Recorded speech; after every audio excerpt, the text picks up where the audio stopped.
books that I wanted to show you guys is The Haunting in the Deep by Adriana Mather. She is one of my favorite authors of all times. She also wrote a book called How to Hang a Witch, and that's where I kind of grew to know her from. This one is about the Titanic, and I think there's like a little bit of a love story in here, and then she basically writes these stories because she has ancestors that were involved in not only the Salem witch trials but also the Titanic. I don't know, but like if you can tell, Adriana Mather, like if you know about the Salem witch trials, the Mathers were a part of it. So yeah, she is a great author. It is such a good book. These are binge-worthy books. I love them so much. So the next book that I read this one in high school as well, is The Tattooist of Auschwitz. I love historical fiction books as well as like contemporary books, romance, just fiction books, teen books. I just love those. Anything really but like thriller or scary, it really catches my eye and I'll read it. So yeah, The Tattooist of Auschwitz is by Heather Morris. I absolutely love this book. This is one of the books that I have almost cried to. I have like 2 or 3 books that I've almost cried in. It's just really hard for me to cry sometimes. But she interviews the main character of this book, which his name is Leo, and basically circles around when Hitler and like the Nazis and all of that was happening with the concentration camps. Him and his wife were one of the survivors of the concentration camps. This is such a good read if you're into like historical fiction books. It is so empowering. Highly recommend this book as well. Next is kind of like a sequel to The Tattooist of Auschwitz. It's called Silka's Journey. Silka was Gita's best friend. I think it's pronounced Gita. I really hope that it is Gita. If not, just correct me. But Silka was one of Gita's best friends, and Silka is the wife of Leo from The Tattooist of Auschwitz. This book is also by Heather Morris. It's also a historical fiction book.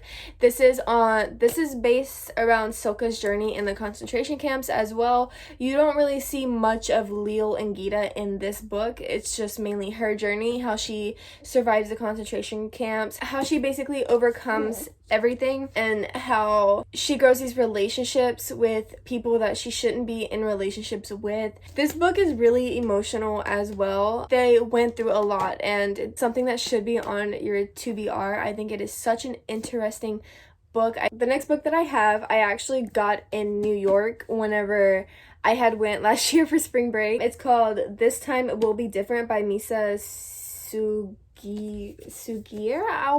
I'll type it. This book is absolutely amazing.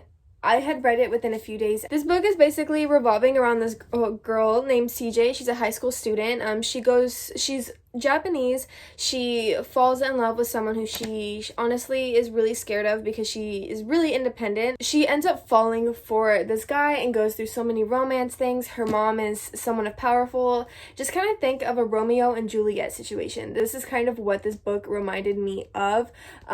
She hates this powerful family, and they end up wanting to change the name of the school, and she's like, no. But she fights for it. She's very a vocal person.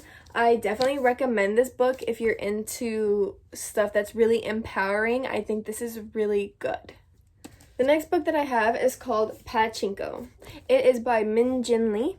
I'm not gonna lie, it took me like 2.5 to 3 years to finish this book, because I just go through periods of wanting to read and then reading for several months and then never reading for like another year. So I finished this book. This is one of my recent finishes.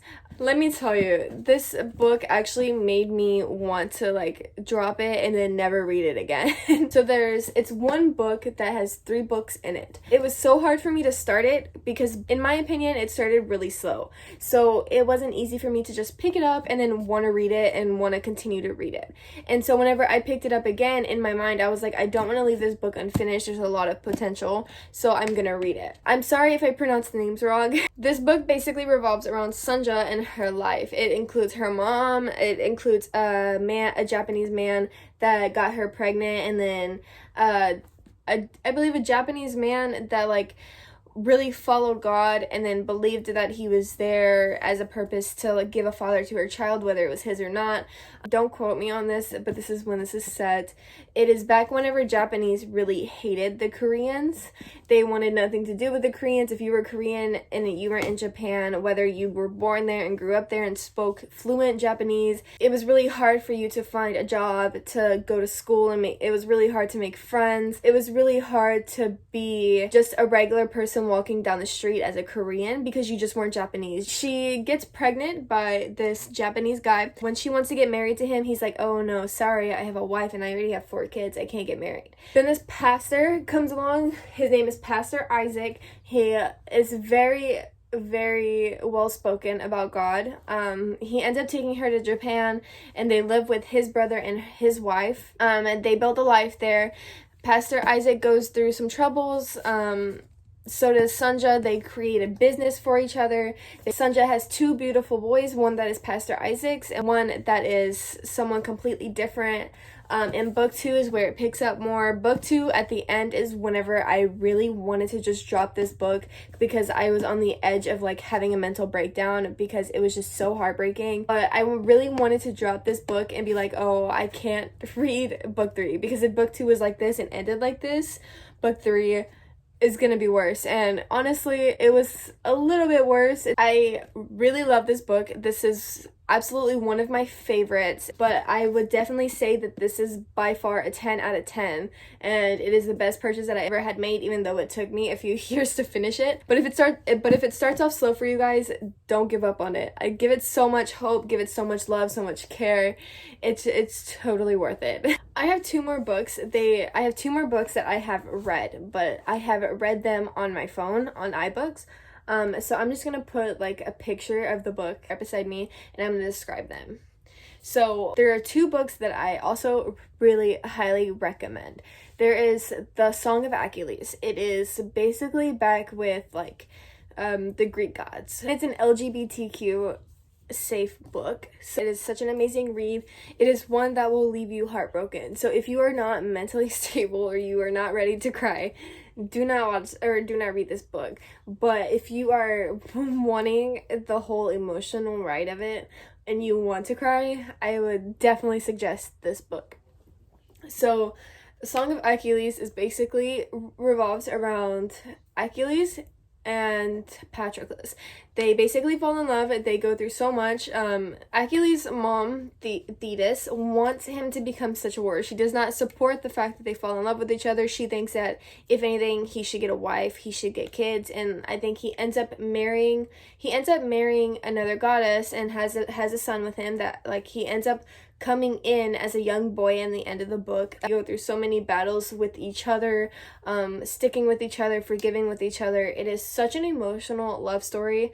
It is something that I'll admit, this book does start off slow, it does continue on slow, and it picks up at the very end. That is the only downside to this book, but I've never really read a book that was based around Greek, so it was really hard for me to read, and I think that's why. But I think it's an absolute read if you're willing to stick in through the end. I think what motivated me to finish it is because I wanted to know what happened in the end and why everyone on TikTok was just like, oh my god, like this book is so sad, the ending is so sad, and so it was definitely a read that was so worth it.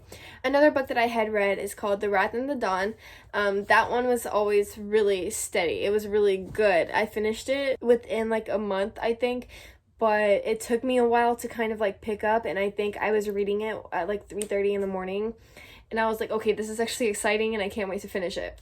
But it's basically a love story. This king, he ends up killing many brides. I don't know how to say her name, so I'm going to say Shazi, just so I don't murder the name. But they call her Shazi as a nickname. So she ends up going into this palace and becoming the wife of this king in order to murder him, because he had murdered her cousin, and her cousin was someone who was greatly loved. I am definitely going to buy book 2 so that I can read it, because it is just something that I'm so excited to find out what happens. It left on a cliffhanger, and I hate it when that happens. I hate cliffhangers, but it is such a romantic story, and I cannot wait to read it. I cannot wait to pick it up. That book is something that I would read again. It is something that is really easy to read. You you can definitely understand the emotions of it. They actually have a webtoon of it that I'm in the process of reading, just so that it can help me better visualize the characters, but that is totally optional. I'm just doing it for my own self. I definitely recommend this book 100%. I would never recommend a book other than Pachinko. I would never recommend a book so hard if you're willing to stick in and like leave at the cliffhanger and then pick up the second book.